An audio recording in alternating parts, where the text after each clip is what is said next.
Pedro se había puesto de puntillas y aún así solo alcanzaba a ver los hombros de Juanito y Arturo, quienes miraban hacia adentro sin problema alguno. Los tres niños trataban de discernir algo a través de una ventana en el interior de la sala de estar de la vieja casa de la señora Roberta Reyes. Hacía más de 10 años que la casa se encontraba deshabitada. Desde que la señora había muerto, sus hijos no habían hecho más que llevarse las joyas de su difunta madre, y nadie se interesó en hacer algo con la vieja casona, ya que cada quien tenía sus propios hogares, tan lejos del de su madre como les había sido posible, y no les hacía falta nada que ofreciera esa vieja casa, ni siquiera lo que pudiera valer si la vendían.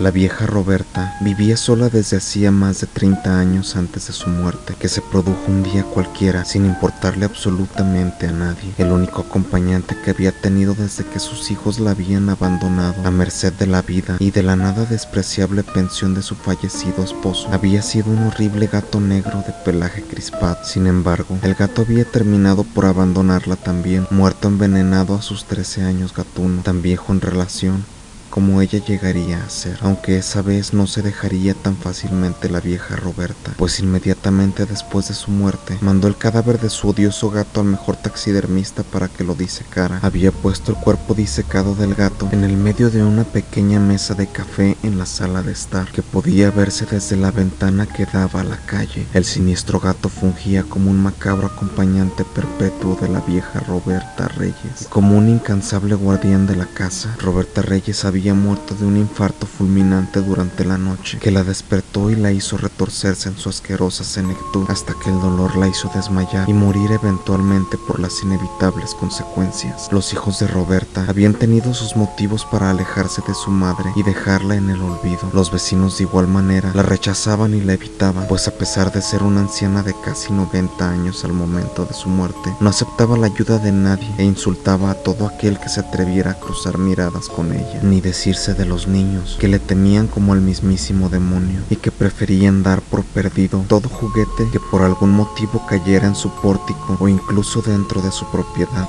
Pasó casi un mes para que alguien se percatara por el putrefacto olor proveniente de su casa que la vieja había muerto. Desde entonces su casa quedó detenida en el tiempo, haciendo que el aspecto tétrico y lúgubre que de por sí ya tenía se amplificara por 10. Era tanto el miedo que tenían de la casa que nadie más entró en ella, a pesar que sus hijos habían olvidado cerrar la puerta del frente y prácticamente cualquiera podía entrar. No lo hacían, en parte por el temor del fantasma de la maldita viuda de Reyes, pero más aún por el horrible gato que había en el medio de la sala de estar, que estaba justo después de la recepción y era obligatorio atravesar si se quería ir más adentro. Se decía que el gato disecado cobraba vida por las noches y emitía estridentes y horribles maullidos por su amada dueña desaparecida, cuidando la casa de todo aquel que osara adentrarse. Pero todo eran habladurías y el pequeño Pedro solo quería ver a aquel gato a través de la ventana, cosa que no logró aquel día por no ser lo suficientemente alto. Tan solo tenía 6 años. Al llegar a su casa, Pedro se aproximó a su padre e inquirió consternado: «Papá, ¿qué pasa cuando morimos?». El padre estaba al teléfono y escuchó a medias lo que su hijo le preguntó por segunda vez, al no recibir una respuesta. «Si fuiste bueno, te vas al cielo. Si fuiste malo, te vas al infierno», respondió algo dudoso y molesto. Pedro creyó que era algo sensato lo que decía su padre, aunque de repente otra duda lo invadió y preguntó nuevamente: «¿Y los gatos? Papá, ¿a dónde van los gatos?». El padre, ya molesto, respondió sin pensar: «Al infierno, Pedrito. Los gatos son malos. Ya déjame en paz, hijo, por favor».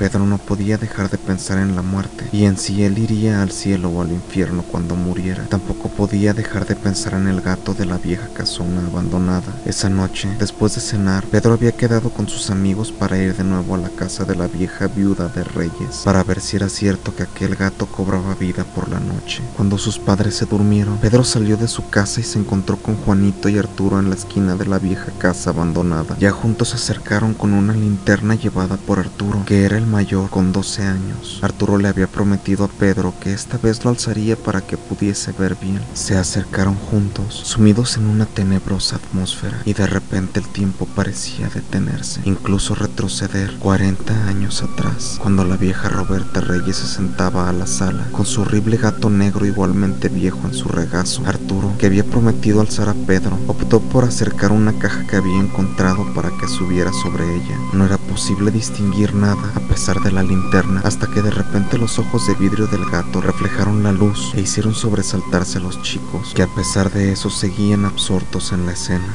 Pareciera que el gato se hubiera revelado ante ellos, con su perpetua expresión convulsa de odio. Tenía el pelaje ya raído por el tiempo y mostraba los colmillos amenazadoramente. El reflejo de la luz hacía que pareciera girar los ojos hacia los niños, retándolos a pasar para buscar su perdición.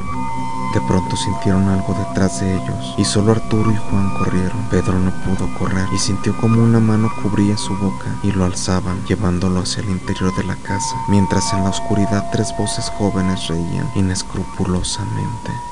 Unas horas antes del amanecer, habían llegado los policías a la vieja casona de la viuda de Reyes y solo encontraron al pobre Pedro yaciendo de bruces sobre el suelo en un charco de sangre, con la espalda completamente arañada, recordándole a uno de los policías los rasguños que hacen los gatos. Toda su ropa estaba rasgada y le habían sacado el pantalón. Su rostro, a pesar de su brutal muerte, no transmitían dolor, sino que lo que veían en él las personas que se habían reunido era miedo y angustia. La angustia e inseguridad al no saber si se había portado bien y había sido bueno, o si la corrupción con que habían trastocado sus últimos minutos de vida lo había transmutado en la imagen misma de la maldad que seguro lo llevaría directo al infierno. La casa de la vieja Roberta Reyes se cerró a cal y canto desde ese día, y en su interior resonaron eternamente los lamentos de un pobre chico llamado Pedro, acompañados de la tos lacónica de una vieja solitaria y el maullido infernal de un gato que nunca dejó su lugar sobre la mesita en el preámbulo de la perdición.